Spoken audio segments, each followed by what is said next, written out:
Le 10h midi, Sud Radio Média. Bonjour Gilles Gansman.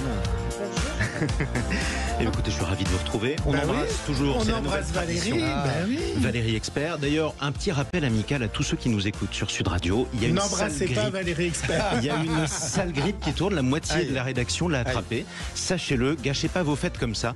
Les gestes si vous barrières. croisez Valérie au marché, parce que surtout ne l'embrassez pas. Surtout ne l'embrassez pas. Surtout n'embrassez pas Valérie Expert. On va parler aujourd'hui d'une noble cause avec votre invité, mon cher Gilles Gansman. D'autres invités. Mais bien sûr, notre invité. On reçoit Philippe Cavrivière. Salut, bonjour. Bonjour Jean-Marie. Merci de Philippe Cavrivière. Merci. Avec vous, on va parler de ce documentaire sur W9, 22h50. C'est un concert, pardonnez-moi. Invincible ensemble contre la maladie de Charcot, un fléau. Exactement. Pourquoi la maladie de Charcot d'ailleurs? Parce que j'ai une histoire de rencontre amicale forte avec Olivier Goy, dont j'ai vu le documentaire Invincible été. J'ai vu un extrait et je lui ai envoyé un message sur Instagram. Et il m'a dit, je vous écoute. Et puis après, on a parlé. Et puis après, on s'est tutoyé. Et après, j'ai vu le docu en entier. Il m'a invité. Et je suis comme Nicolas Santiveille, comme Pierre-Antoine Capton, comme tous les gens qui croisent Olivier Goy. On ne peut être que bouleversé par ce monsieur. C'était un moment fort de quelle époque aussi. C'était incroyable. Il y avait un silence, il y avait... c'était un moment, moi, je l'avais mis dans mon zapping assez inoubliable. Ouais. Il y a des émissions qu'on retient et là il y a quelque chose. Il a fait un chemin de pensée par rapport à l'acceptation de la maladie, de l'impermanence, de la finitude qu'on doit tous faire, que lui a fait en accéléré. Il le dit avec beaucoup de justesse. Il y a une psy qui a été le déclencheur, qui lui a dit attention Olivier, vous êtes en train de vous punir 2 fois, une fois avec la maladie et une fois en ressassant en permanence. Maintenant c'est à vous de choisir. Comment faire être à la fois dans l'empathie et pas la pitié, et c'est toujours difficile d'aborder, on en parlait un peu hors antenne, d'aborder les malades du cancer, qui est une autre cause, on pourra en parler tout à l'heure, et les gens de la maladie de Charcot. Comment être face à eux? C'est lui qui donne le là. Moi, quand j'ai fait j'ai vu qu'il avait de l'humour. Il m'a dit, je t'aime bien, machin, je te suis sur les chroniques. Donc je me suis dit, il aime cet humour-là. Je l'ai eu une première fois. Et où j'avais fait des vannes, et après je l'ai découvert, donc j'ai vu qu'il allait plus loin que moi. Donc quand je l'ai reçu la deuxième fois, il est avec Anne Fulda, il rentre en studio et il ne parle plus depuis des mois, Olivier Goy. Il parle grâce à l'aide d'un ordinateur, d'une machine qui retranscrit sa voix. Et je l'accueille en disant bonjour, bienvenue. Je lui dis quel bonheur de recevoir un malade de Charcot, quel bonheur de ne pas être interrompu par l'invité. Et là, il se marre. Et en fait, c'est très émouvant pour moi parce que le seul son qu'on entend, c'est son rire. Sauf que vous savez que c'est son rire, exactement. C'est fabuleux, c'est fou et très émouvant, c'est déchirant et émouvant. Le dernier mode d'expression, en fait, naturel pour lui. La communication, le rire est encore là et je lui ai dit des horreurs parce que je sais qu'il a validé. Je lui parle de l'espérance de vie.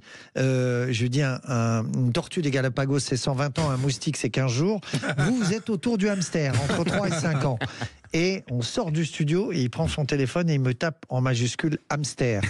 Et derrière, il me propose, avec Nicolas Santiveille, il me propose les deux de co-animer le spectacle.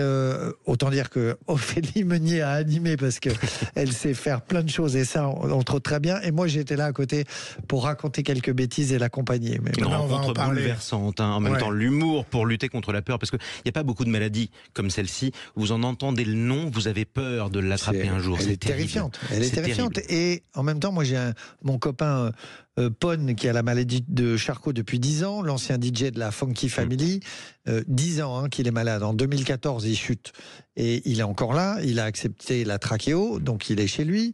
Il crée, il travaille, il a fait des albums, il a fait un livre, il est en train de bosser sur des projets. Ça fait 10 ans qu'il est à Charcot. Il y a ce pronostic de 3 à 5 ans, il est vrai.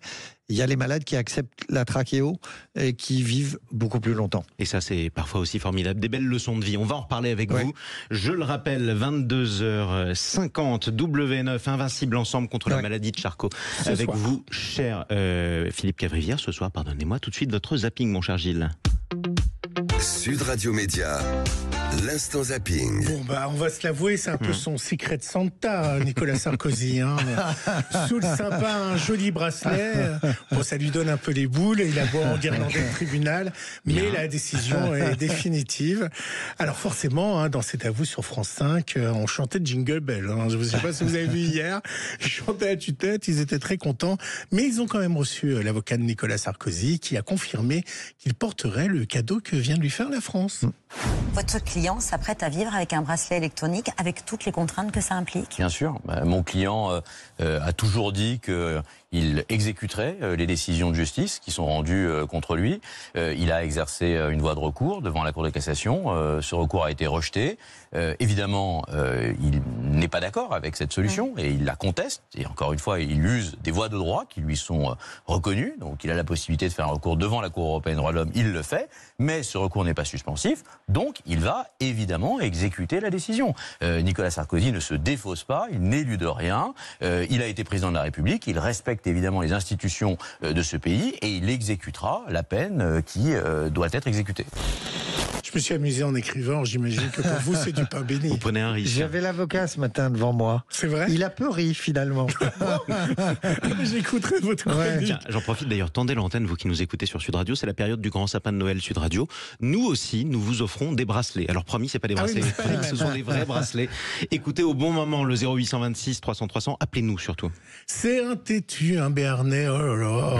Alors qu'on lui reproche d'avoir été présidé le conseil municipal de Pau, au lieu de la réunion consacrée aux Mahorais, qui eux n'ont plus rien à se mettre sur la peau, il a indiqué vouloir revenir sur le cumul des mandats.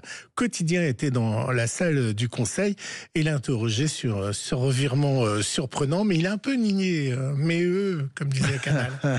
Vous avez toujours été un grand pourfendeur du non-cumul des mandats. Ah non, jamais. Si, en 2007, vous disiez bien que dans votre programme de 2007, vous étiez contre le cumul des mandats. Non, c'est pas vrai. Peut-être, j'ai oublié, mais disons que... Qu'est-ce qui a changé depuis? Ce qui a changé, vous le voyez bien, c'est que ce que les Français disent, c'est les puissants là-bas ne s'intéressent plus à nous. Il y a un moment, vous comprenez là, vous n'avez pas de gouvernement, il y a une crise à Mayotte. Mais j'ai pris 2 heures pour venir au conseil municipal. Un peu plus. Ouais, pour info, on a bien vérifié par le passé, François Bayrou a bien été un pourfendeur du cumul des mandats. Monsieur le maire ou le Premier ministre alors? Monsieur le maire, c'est un titre plus durable que Premier ministre. Oui, mais quand il était contre le cumul des mandats, il n'était pas encore maire de Pau. C'est ça qui a changé aussi. Oui, aussi. C'est un peu François Pignon. Totalement. Ouais, c'est très juste. C'est l'emmerdeur, le premier. Et puis le gaffeur aussi. De Pierre Richard. Exactement. Il y a un côté un petit peu gaffeur. Aujourd'hui, avec les réseaux sociaux, la bienveillance a disparu. Même Miss France n'est plus épargnée. Alors l'année dernière, c'était la coupe de cheveux. Cette année, c'est l'âge du capitaine. Alors, un torrent d'insultes est tombé sur la pauvre Miss Martinique, du haut de ses 34 ans. Et oui, madame. Alors, elle se laisse pas se faire, mais elle avoue quand même que les critiques peuvent l'atteindre. C'était sur TF1.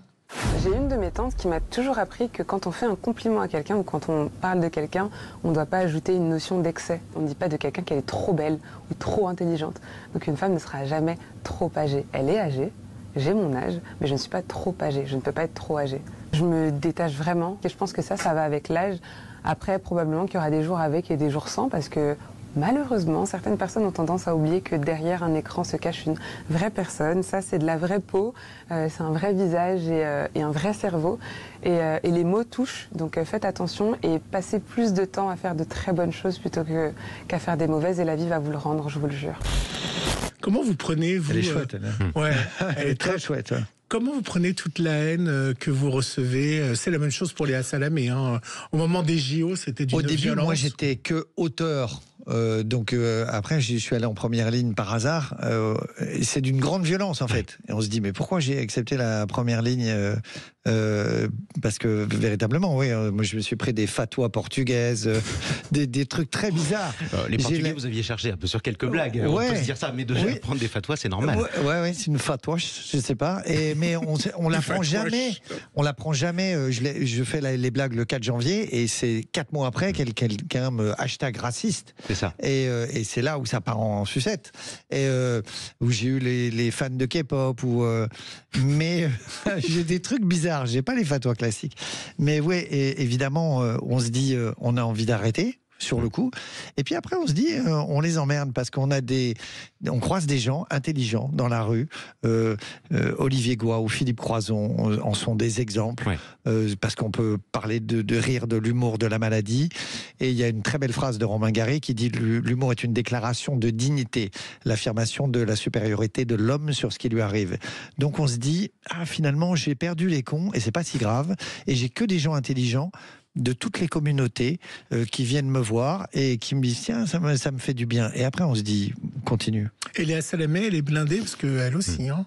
Ouais, c'était très injuste sur les JO, alors que elle avait le rôle parfait de quelqu'un qui vient pas du sport, mais qui s'est passionné comme les 3/4 des Français. On est nul en sport, mais on a le droit d'aimer. On est tous devenus footix pendant les JO, mais sur tous les sports. De sauter sur notre fauteuil et d'être enthousiaste. Et c'était le parfait équilibre avec Laurent Luyat, avec Christophe, avec Paul de Saint-Cernin, pardon. Et j'ai trouvé l'émission excellente. Les audiences étaient là. J'ai revu les sportifs, moi, aux Étoiles du Sport. Ils ont adoré le plateau. Mais bien sûr. On dit pas footix, on dit les friges. Oui, c'était une expression, ça date de France 98. Je suis fan des friges. Vous êtes, je vous verrais bien déguisé en frige d'ailleurs. Ça vous irait très bien, mon cher Gilles. Exactement. À Noël, alors. Par contre, on change de sujet. Je suis sûr que, parce que derrière cette ironie, ce sarcasme, il y a un cœur. Écoutez bien ce reportage exceptionnel qu'a fait France 2 à Noël. Évidemment, vous allez être nombreux à recevoir des téléphones portables ou des ordinateurs qui vont se vendre puis être offerts. Donc, à plusieurs kilomètres de la France, en Indonésie, je vous emmène à Bangka. 65% des forêts sont rayées de la carte et une faune sous-marine est quasi éteinte pour que vous puissiez posséder tous ces appareils numériques. C'est une incroyable enquête. Dans le 20h de France 2, une ville a disparu pour que les portables soient fabriqués. C'est une île indonésienne grande comme la Corse, sacrifiée au nom de notre appétit pour les appareils électroniques. L'Indonésie est le deuxième plus gros producteur d'étain de la planète après la Chine. Voilà l'étain après notre nettoyage. C'est ça que l'on recherche. Cette poudre noire, la cassitérite, qui lors d'un long processus industriel est transformée en étain, utilisé pour souder les composants électroniques. Je n'ai aucune idée d'à quoi ça sert. Tout ce que je sais, c'est que je dois en trouver. C'est comme ça que je gagne ma vie. Ces dernières années, la ruée vers l'étain a été telle que 65% des forêts sur l'île auraient été rasées pour permettre aux hommes de creuser. C'est totalement fou. Et c'est spectaculaire. Et souvent, il y a des mineurs, évidemment, qui sont dans ces mines. Mais voilà. Bon, vous seriez prêt à renoncer à votre téléphone pour ça ? Mais non. Bon, bah alors. Aussi, non, mais ça serait mauvaise hypocrite. conscience. Non, mais ça serait hypocrite. Mais oui, je pourrais le jouer le chevalier blanc, mais voilà, on en a tous besoin, et puis encore plus dans nos métiers. Mais voilà, il faudrait trouver une solution. Alors, vous ne le savez peut-être pas, mais Philippe Cavrivière, il peut faire et défaire des carrières. Hein. Mais vraiment. Si un jour vous décidez de faire d'une chanson un tube, vous allez voir Philippe Cavrivière. Parce qu'on peut dire que le producteur qui a Philippe Cavrivière, il a du pot. Il a même du popo. Vous voyez où je veux en venir ou pas ? Allez-y. Non, vous voyez pas où je veux en venir. Pas encore. Je vous propose d'écouter ce chef-d'œuvre que vénère Philippe Cavrivière sur une radio amie et concurrente. Alors je vous dis, comme je le pense, cette chanson, c'est pas de la merde. Dans la vie, ah oui, on fait caca. Tous les jours, on fait caca. Dans la vie, on fait caca. Tous les jours, on fait caca. Alors sur la radio dont on parle... J'aime les grands textes. Voilà. Et quand vous passez, alors là, vos camarades, ils deviennent foudrage. Là, Thomas et Amandine, ils sont anti-caca. Hier, j'ai fait une vanne sur le caca dans le Perrier. Ils sont scatophobes. Et ils pètent les plombs. Et j'ai une amende de 10 € maintenant. Mais comment vous avez trouvé cette chanson ? Alors avec mes auteurs qui sont cultivés aussi. Ah bah oui, je vois ça. Et spirituel. Ouais, c'est très spirituel. Bon, on l'a dans la tête pour à peu près toute la journée, on est d'accord. On la garde longtemps. Je m'en excuse. Tous dans ces cas-là, on s'excuse aussi auprès de vous, chers amis, sur Sud Radio. Allez, restez avec nous, Philippe Cavrivière. On vous retrouve dans un instant sur Sud Radio avec Gilles Gansman, invincible ensemble contre la maladie de Charcot. On va en parler, à tout de suite. André Berkoff vous souhaite de sublimes, d'intensives et de jouissives fêtes avec Sud Radio. Bonne fête avec Sud Radio. Sud Radio Média, l'invité du jour.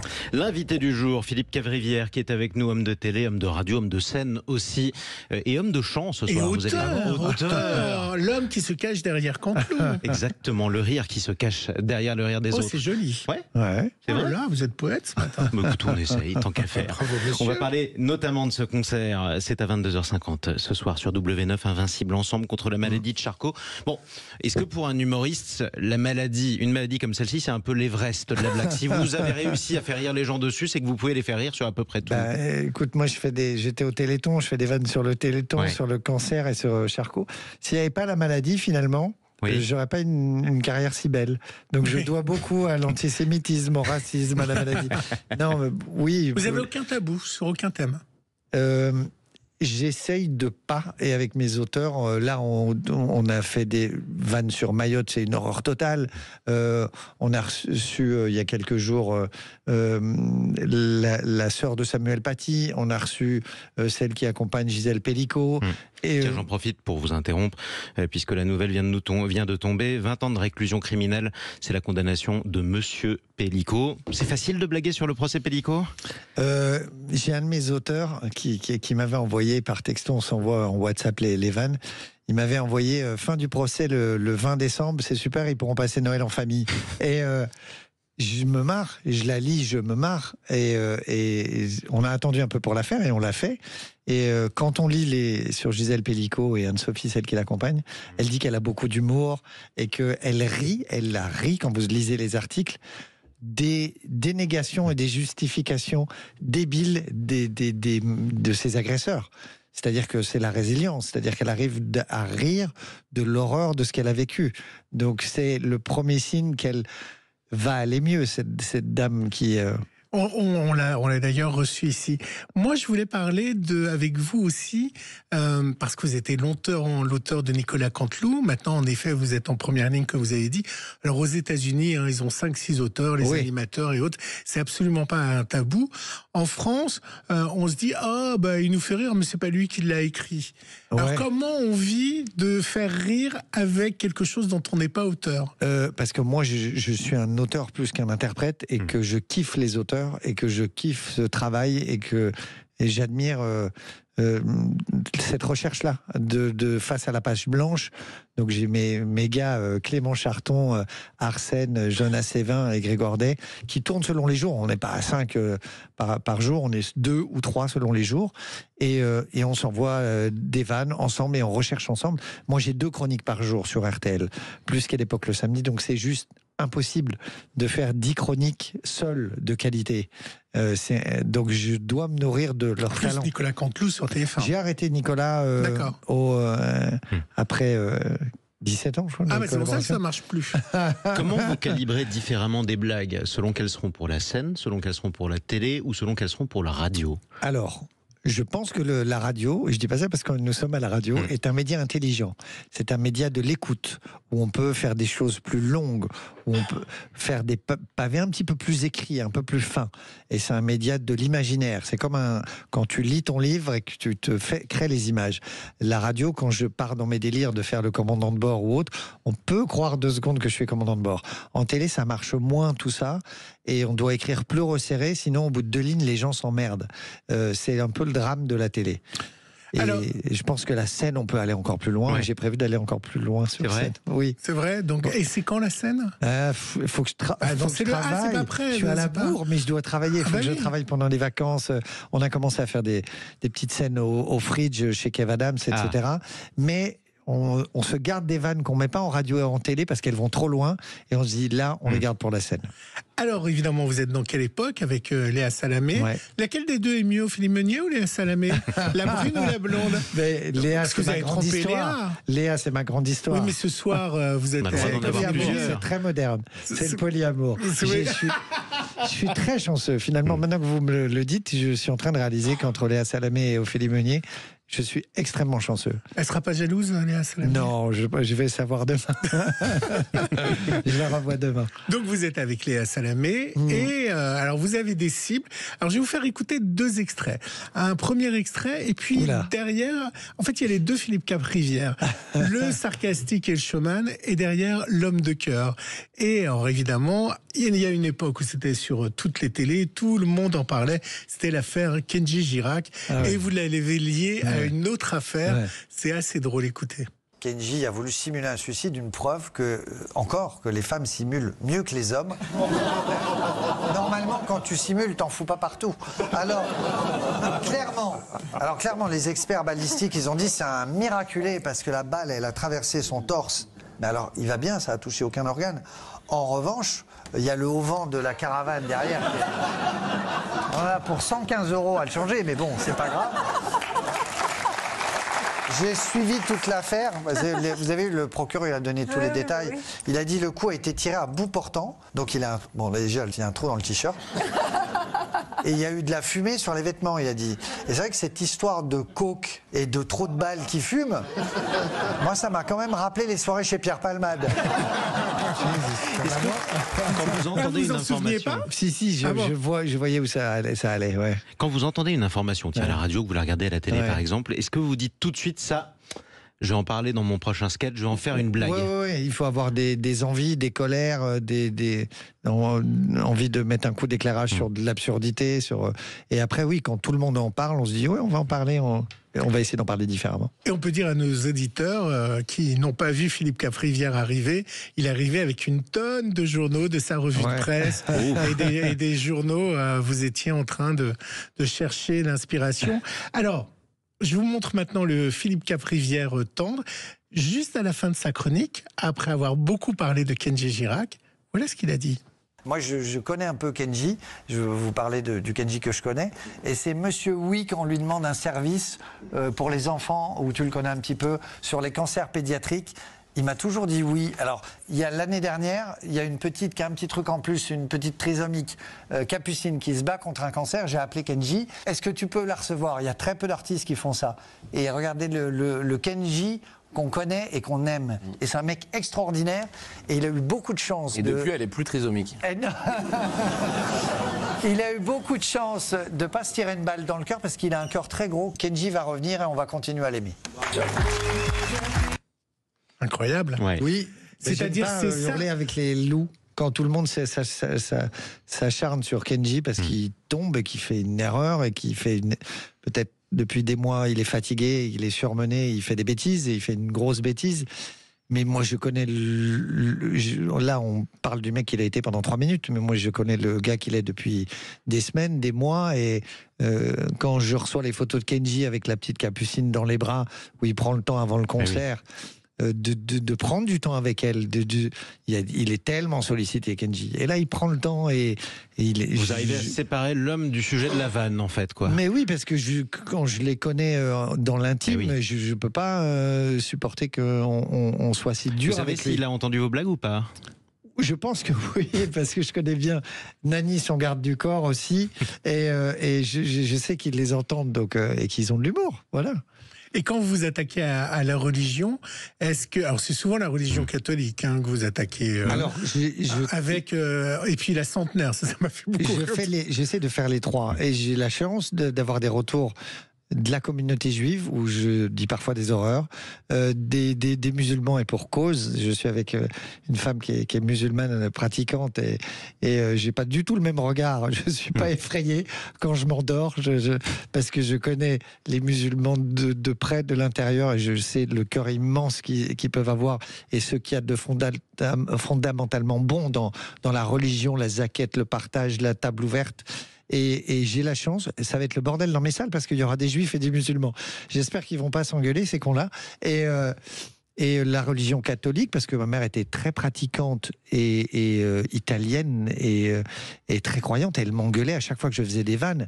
Et je me rappelle d'une vanne, le jour où l'abbé Pierre meurt, Nicolas Canteloup m'appelle genre à 6h30 du matin, il me dit l'abbé Pierre est mort. Et je lui dis en déconnant, je lui dis putain de sida.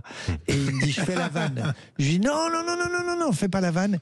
Et il fait la vanne en Barthez. Il dit oh putain l'abbé Pierre est mort, putain de sida. Et là, l'émission passe. Ma mère derrière me dit m'appelle. Elle me dit qui a écrit la vanne sur l'abbé Pierre. Et finalement, feu ma mère qui doit m'écouter voit que j'avais sûrement raison. C'était avec prémonitoire, le temps, c'était effectivement. totalement prémonitoire. Allez, restez avec nous. De quoi peut-on rire? Jusqu'où on peut aller? On en parle avec notre invité Philippe Cavrivière. À tout de suite sur Sud Radio. Sud Radio vous souhaite de joyeuses fêtes. Sud Radio, le supplément média. Le supplément média avec notre invité supplémentaire. Il est resté. C'est le temps additionnel pour Philippe Cavrivière. On parle de ce concert ce soir. Invincible ensemble contre la maladie de Charcot. W9, 22h50 précisément. Alors vous serez pas seul. Précisément. Bah, écoutez, on est plus précis à la télé en général qu'à la radio. Non. Je sais pas. Ils ont à la pas radio, on est nous très avant, précis. À la radio, on est très précis. C'est vrai qu'on estime à la seconde près nos propres retards. Ça, vous avez raison. Exactement. Voilà. Alors vous serez pas seul. Vous serez loin, très loin d'être seul. Eddie de Préto, Zao de Sagazan, Louane, Patrick Fiori, Mentissa, Pierre Demar, Emma Peters, Ouais. Edith Préto, Delphine Orviller qui vient chanter aussi, ma copine Charlotte Denot, Aurélie Saada, et Brigitte. Le casting, Zao de Sagazan, je sais pas si on l'a dit, le casting il est fou. Moi qui fais Les Enfoirés souvent, j'ai fait pendant 10 ans. Vous avez battu Les Enfoirés là? Les Enfoirés, on a une semaine pour préparer un concert. Là, ils l'ont préparé en 24-48 heures. Ils ont réuni un casting de dingue. Et il y a les camarades d'Olivier Goy de l'association Les Invincibles. Vous pouvez aller sur le site les-invincibles.com acheter les t-shirts. Et je voudrais faire un petit coucou à John Scala, Ludovic Bézombe et Olivier Goy, donc, qui ont cette association. Et toutes les ventes vont pour la recherche contre Charcot, pour la recherche pour les maladies du cerveau, etc. Et c'est nécessaire. Alors on rappelle aussi, vous pourrez donner pendant ce concert. Il faudra prendre en photo le QR code qui sera sur la télévision et puis ensuite ça vous enverra sur le lien. On a l'habitude du QR code. On a fait ça pendant toute une année avec le Covid. Le COVID. Bah oui, on prenait le QR code. Merci pour ces bons souvenirs. Est-ce que alors vous voyez j'ai une autre question avant. C'est la première fois que vous êtes animateur? Oui, non mais c'est une folie. C'est Olivier Goy et Nicolas Santiveille qui m'ont demandé comme ça. Ils avaient sûrement manigancé ça dans un coin de leur tête. Et après la chronique avec Olivier qui s'est bien passée, où j'ai fait des vannes très très dures, et ils m'ont demandé par message devant moi, Olivier, et Nicolas Santiveille m'envoie un texto, il dit on veut que tu présentes. Je dis oh les gars, vous êtes fous, c'est pas mon métier, je sais pas faire. Et j'étais rassuré par la présence d'Ophélie, et après on peut pas dire non à Olivier Goy, donc j'y suis allé. Ça vous a plu comme aventure? C'était alors, comme c'était bénévole, j'ai dit si je suis mauvais, je ne suis pas payé. Donc, c'était moins grave. Mais oui, parce que là, il y a une émotion dans le bénévolat, dans le fait de faire une action comme ça, de voir un Olympia plein. Il y a des moments, regardez le concert, parce que il y a des moments tellement émouvants quand il y a les 3 malades qui déboulent. Et vous verrez, il y a une vanne. J'ai osé une vanne. Je la dévoile pas. Non, regardez. On la garde pour ce soir. Quand ils arrivent sur scène, vous allez voir, et c'est des mecs qui ont un humour incroyable. Et il s'est passé un truc spécial ce soir. Vous voyez beaucoup de votre engagement est fort sur le cancer, parce que c'est lié à votre propre histoire et à la maladie de Charcot. Est-ce que, et vous parliez de votre maman qui est très religieuse, elle a donc perdu votre sœur du cancer quand elle était petite, Est-ce qu'on arrive encore, lorsque vous voyez toutes ces personnages, toutes ces personnes malades, est-ce que vous arrivez où on peut continuer à croire en Dieu? Oui, moi comment dire, j'aime bien la phrase de Saint-Augustin qui dit croire c'est espérer. C'est pas savoir. Je crois qu'il va faire beau demain, j'espère. Moi, j'espère en Dieu. Je crois pas en Dieu. J'espère en Dieu. Donc, et après, je pense que pour des gens comme Yannick Aleno, qui a perdu son fils dans des conditions tragiques, et je vous invite à vous balader sur le site de l'association Antoine Aleno aussi. Je pense que c'est une aide et qu'ils essayent de trouver un sens dans le combat et de se dire est-ce que ça avait un sens avec ce destin? J'ai l'impression que oui. Léo, avec l'association Léo, il a un destin tragique, ce gamin de 15 ans, mais il vit la maladie différemment. Et donc, il dégage quelque chose qui inspire les gens de l'association, sa maman, les 3 copines, ces 4 femmes qui tiennent l'association, et moi qui suis le parrain. Oui, parce que le gamin, à 15 ans, il se bat pour le cancer. Il est mort du cancer en 2017. Il note ses dernières volontés et il les donne à sa sœur de 12 ans. Ouais. Et il dit, je veux ça, je veux cette musique, je veux mes copains du hand, je veux les cendres dans la baie d'Aguet à Saint-Raphaël. C'est fou. Donc il y a des gens qui sont faits pour allumer le chemin aux autres. Et j'imagine que, est-ce que vous pensez que vous êtes sarcastique ou voyez la vie avec des lunettes d'humour parce que vous avez eu la disparition de votre sœur et vous êtes dit, bon bah maintenant... je vois la vie autrement. Et j'en rigole. Et je ris au lieu de pleurer. J'ai 4 ans quand je perds ma sœur. Mon frère, il a 15. Donc, moi, j'ai été marqué différemment. Mais je sens qu'il y a une chape de plomb à la maison. Donc, je fais des vannes à la maison, je fais des blagues à la maison pour détendre l'atmosphère. C'est la phrase de Sagan. On ne sait jamais ce que le passé vous réserve. Tout est là, dans l'enfance. Donc, oui, je fais des blagues parce que la vie peut être terriblement cruel. Et on passe rapidement de la colère face à la malchance, puisque c'est de la malchance en fin de compte, de la colère au rire comme ça. C'est une loterie absurde, la maladie. Et la vie peut être magique dans l'autre sens aussi. Et moi, j'ai rien pu faire quand j'avais 4 ans. Et je reprends un combat qu'on a perdu. J'ai perdu ma mère du cancer aussi. Ça concerne des milliers d'auditeurs qui nous écoutent et qui ont vécu ça. Et moi, j'ai la chance de pouvoir me battre et de pouvoir voir des sourires d'enfants. Là, ils ont tous reçu des cadeaux de Noël, les enfants de l'association Léo. Je reçois vidéo sur vidéo. Ça me rend heureux. Oui, c'est sûr. Alors, vous avez une cible, dans quelle époque? C'est les centenaires. Ça, c'est votre marotte. Il y a eu, évidemment, cette dame qui était la plus âgée de France. Sœur, comment elle s'appelait? Je ne sais plus, où vous étiez très drôle. Mais comment? Je me fais engueuler quand je fais des vannes sur une centenaire qui meurt, ou quand la reine Elisabeth meurt. Mamie Fluo, Mamie Stabilo, je me fais défoncer. Alors, elle est morte à 97, je crois. Elle a vécu sa vie en palais. Elle peut dire merci la vie. Et il y a des gens qui m'envoient « Comment vous pouvez ?» Alors donc je fais exprès de dire « Oui, Fauché, la pauvre, à 97 ans. » Non, t'as tout gagné. À la loterie de la vie, t'es gagnante. Donc on peut faire des vannes. Alors on écoute votre amour pour les centenaires. Le nombre de centenaires a quadruplé en 25 ans. Alors comment ça s'explique ? Comment ? Est-ce qu'ils se reproduisent entre eux? Non, bien évidemment. Parce que la sexualité des super centenaires est assez calme finalement, même si elle a plein d'avantages. Par exemple, si Simone, 117 ans, dit « Ah merde, j'ai oublié ma pilule !» Bon, Lucien, il va pas paniquer, il va dire « T'inquiète pas, je tire à blinde depuis 40 ans. » Donc, pas de problème. Alors, autre cause de l'augmentation du nombre de centenaires, Alzheimer. Alors, on se pose la question, est-ce que ce sont des gens qui ont juste oublié de mourir? Peut-être, tu vois. Avec un infirmier qui passe dans la chambre qui dit là, Gaston et Francine, 148 et 173 ans. Moi, il faut me libérer la chambre à un moment donné. Il faut y aller, j'ai des gens qui attendent. C'est comme les blagues sur le viager en quelque sorte. Oui, mais je considère que ça fait partie des choses sur lesquelles on peut rire. Quand Léa Salamé a vos relances, est-ce qu'elle a les textes avant et après? Non, parce que alors comment elle sait on ne répète pas ensemble. Je répète avec ma copine Charlotte Desnaux, on répète pas ensemble pour qu'elle découvre les textes. Alors comment elle sait qu'elle doit faire la relance? Elle a juste sa partie question et les derniers mots sur la fiche. Pour qu'elle sache que c'est à ce moment-là qu'elle intervient. Je me suis toujours posé la question. Elle veut surtout pas lire, elle a raison. Oui, parce qu'on la voit réagir et parfois être choquée par ce que vous dites. Oui, elle se cache souvent derrière les fiches, fait comme ça. Oui, elle fait comme ça. Et alors, une autre de vos cibles, c'est les trisomiques. Il y a aussi un truc avec les trisomiques.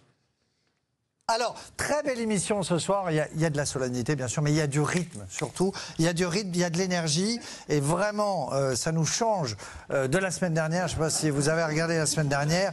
C'était long. c'était mollasson la semaine dernière. C'était statique, c'était même un peu statique, c'est le mot. On n'était pas là la semaine dernière, Philippe, c'était le Téléthon. Eh bien, voilà, ça explique pourquoi c'était statique, donc. Alors, non, donc c'était pas. Ok, je comprends. C'était pas des invités mous, c'était des myopathes en pleine forme. Ok, tout fait sens, d'accord. J'irai en enfer. Voilà. On peut pas dire ça, vous irez en enfer. Surtout que vous vous êtes mobilisés tout le week-end pour les enfants malades. C'est vrai. Votre place est réservée. Attends, c'était les myopathes. On a un autre extrait. On a un autre extrait, on n'aura pas le temps de le passer, mais c'est l'extrait des myopathes qui est parti. Mais... Oui, bien sûr, parce qu'il faut. C'est faire le lien, faire des blagues. Et à partir du moment où on fait plus de vannes, c'est qu'on exclut les gens. Et je connaissais rien à la trisomie. Et j'ai découvert la petite Capucine qui a eu un cancer, qui est trisomique. Ça fait beaucoup. Merci la vie. Elle est extraordinaire. Elle est jolie. Elle est intelligente. Je suis loin du cliché de la trisomie que je me faisais. Il n'y a jamais eu aucune intervention de la direction de France 2 ou des choses comme ça? Non. C'est moi qui prends les vagues de haine ou de. Mais ils sont garants de l'antenne aussi. Hein. Oui, mais c'est une condition sine qua non, c'est qu'il n'ait pas les textes avant. Ils les ont pas avant. Non, je pensais que ni le service juridique, ni en radio, ni en télé, surtout pas. Non, parce que je pensais que le service juridique de France 2 disait avant. Et puis ils paniqueraient, ils auraient des sueurs. Non. On peut pas donner des blagues à des juristes quand même. Dans certaines. C'est une condition sine qua non de la confiance. Et puis on a le droit de prendre des risques, de remettre une à côté de temps en temps, de pas être drôle, d'aller. Vous savez, il y a un coup, j'ai une auditrice qui m'a rendu un grand service. Elle me fait une très jolie lettre. Elle me dit, je n'écouterai plus. J'étais une fidèle de Yves Calvi, mais j'ai été choqué, machin, etc. Et je me dis, qu'est-ce que j'ai fait? Alors je cherche la Shoah, le machin, le Téléthon, le cancer. Elle me dit, l'autre jour, vous avez fait des vannes sur Bar-le-Duc. Ça va trop loin. Et cette femme m'a rendu un tel service. Je l'embrasse. Elle écoute sur radio maintenant. Je l'ai fait quitter RTL. C'est que j'ai compris que chacun avait son précaré, sa partie intouchable. Elle, c'était Bar-le-Duc. Donc il y en a, c'est la maladie, le cancer, la myopathie. Elle, fallait pas toucher à sa ville. Donc je me suis dit, ça m'a soulagé, ça m'a libéré. La télé en quotidienne, ça vous plairait? C'est lourd, la télé. C'est lourd parce que j'aime la magie d'une feuille sur laquelle on peut rajouter des choses à la dernière seconde. J'aime bien RTL parce que j'écoute l'interview de Thomas Soto ou d'Amandine Bégaud et qu'à la dernière seconde, je peux rajouter une connerie sur ce qui vient de se passer. J'aime la fluidité de la radio en quotidienne. La télé, c'est plus lent et plus lourd. Et la radio est plus spontanée en plus. Oui. Ça c'est vrai. Mais écoutez, bien, en tout cas, on vous retrouve ce soir à la télé pour le coup. W9, 22h50. Invincible ensemble contre la maladie de Charcot. Merci mille fois. Ça va, c'est pas trop terrible Sud Radio. J'ai passé un très bon moment. J'ai passé un très bon moment avec vous. Vous savez quoi? Faites comme votre auditrice de Bar-le-Duc. Passez d'RTL à Sud Radio. Voilà, exactement. On vous accueille à bras ouverts. Merci beaucoup, Philippe Cavrivière. Je rappelle aussi qu'on vous retrouve chaque samedi vers 23h30 dans Quelle époque sur France 2. Exactement, merci. Léa Salamé. Merci beaucoup, Gilles Granzmann. On vous dit à demain, mon cher. Oui, demain, on parlera de Mask Singer. Tu verrais bien dans une. Derrière un masque, pourquoi pas. Mais j'ai pas une voix de chanteur. Allez, restez avec nous sur Sud Radio. On va reparler de ce procès historique, cette condamnation plutôt historique. Un bracelet électronique pour un ancien président de la République. On n'avait jamais vu ça. Qu'est-ce que ça va changer? C'est ce qu'on verra notamment dans les débats. Sud Radio, votre attention est notre plus belle récompense.